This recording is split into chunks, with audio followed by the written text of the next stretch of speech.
বর্ষা এইভাবে কন্টিনিউ করার ফলে মানুষের দুর্ভোগ বেড়ে চলেছে এবং বাংলা চিরকালই সাফার করে। তার কারণ বাংলা হচ্ছে নদীমাতৃকার দেশ।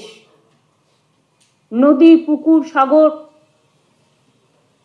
আমরা এই জল ভরবার জন্য প্রায় 5.5 লক্ষর বেশি পুকুরও কেটেছি ইতিমধ্যে, 500টার ওপর চেকড্যামও করেছি। টোটাল জলটা কিন্তু অনেক পুকুর এবং অনেক চেকড্যামও অ্যাবজর্ব করেছে, কিন্তু তা সত্ত্বেও এটা খুব সিরিয়াস ম্যাটার। বারবার বলা সত্ত্বেও ডিবিসি বলুন, পঞ্চায়েত বলুন, মাইথন বলুন, এরা কেউ আমাদের কথায় গুরুত্ব দিচ্ছে না, শুনছে না।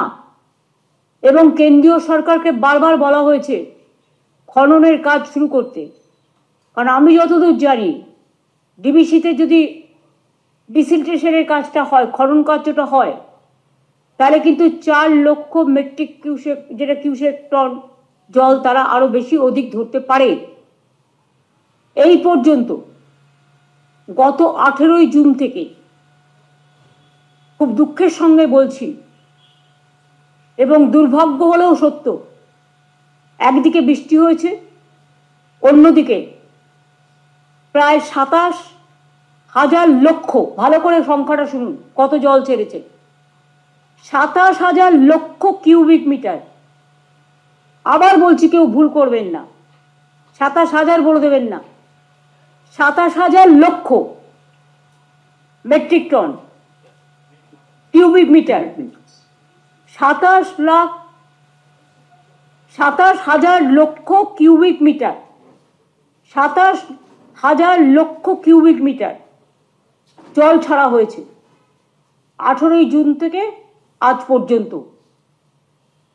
কেউ নিজেকে বাঁচাবার জন্য জল ছেড়ে দিয়ে খালাস হয়ে যাচ্ছে, কিন্তু নিজেদের যে দায়বদ্ধতা এবং দায়িত্ব, আজ 15 বছর ধরে আমরা লড়াই করছি, 14 বছর ধরে, কিন্তু লড়াইয়ের কোনো ফল পাওয়া যাচ্ছে না।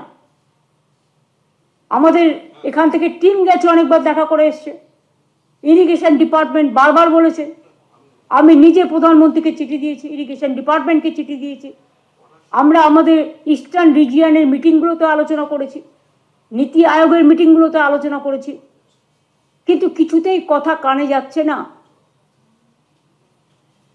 জনগণের যে ক্ষতি হচ্ছে, আসাম বন্যা ত্রাণের টাকা পায়, বাংলা পায় না। বাংলায় শুধু জল ছেড়ে দিয়ে বন্যা করে দিয়ে খালাস,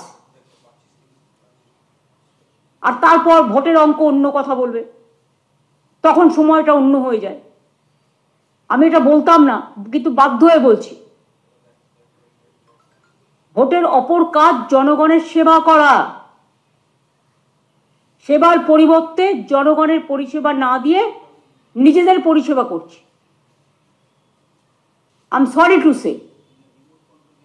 এবং তাই ডিএমএসপিদের যেটা আমি বলতে চাই, যে আপনারা এখন থেকে দেখুন, যেগুলো লো ল্যান্ড আছে, কাঁচা মাটির ঘর আছে, যেটা সিএস আপনাদের অলরেডি বলেছেন, যেখানে পুকুর বেশি আছে, মানে ওই স্রোতের জল আসছে,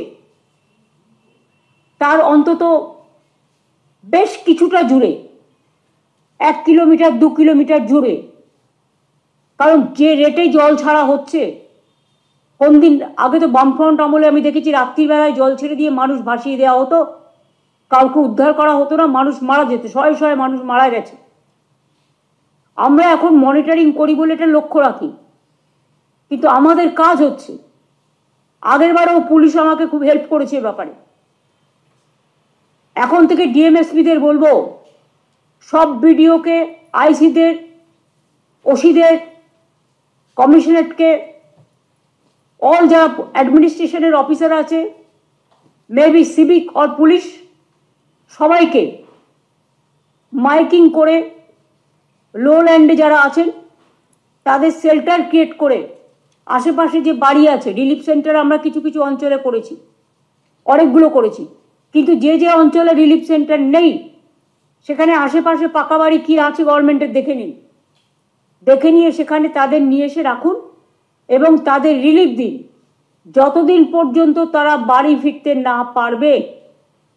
এবং বাড়ি ফিরলেও স্বাভাবিক জীবনযাত্রা পূর্ণ করতে না পারবে ততদিন কিন্তু আমাদের রিলিফ ওয়ার্কটা চালিয়ে যেতে হবে।